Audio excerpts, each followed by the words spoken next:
That little white playhouse you see down there, that's actually what it was. It was a playhouse. It was built by Charles Cork for his daughters, Janet, June, and Gail. I think probably by the time we used to play in it when I was a little boy, but I think by the time I come along big enough to go over there and play in it, probably Janet and June had already graduated high school and Gail was still in there. This had been way back in the 70s, early 70s. It actually, in the day, had windows, shutters. When you went inside, it had an actual little fake sink, cabinets, a little table and chairs, and a door. It was a miniature little playhouse.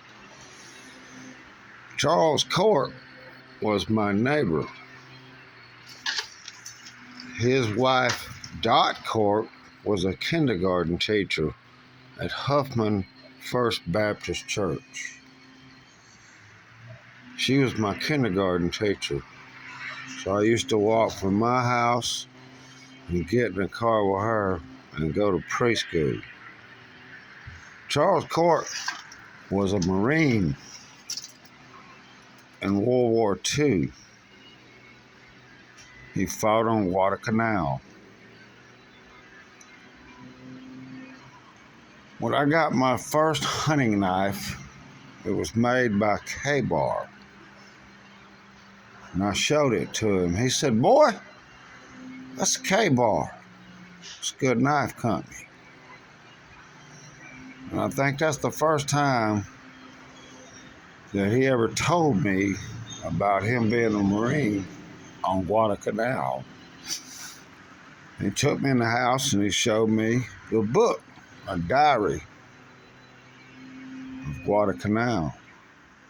And in that book, there's a picture of a Marine running with a tripod of a machine gun. That's Charles Cork.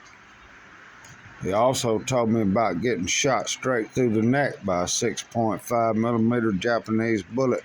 He said, "I walked for about 3 or 4 miles down the road back to the beach, and then I passed out, and they put me on a stretcher and carried me the rest of the way."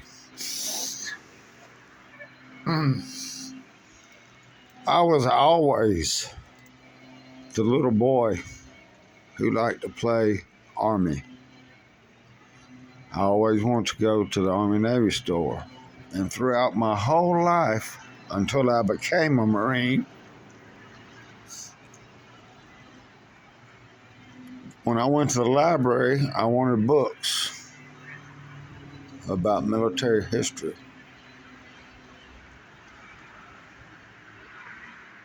And out of all the branches I could pick, I decided to be a Marine. And I think it was because I wanted to be like Charles Cork. He's long gone now, but he was a good man and a good American. And that's what we all need to be. And I could use a little help. I don't need no fucking money. I don't need no handouts. I need a hand up and some brothers behind me.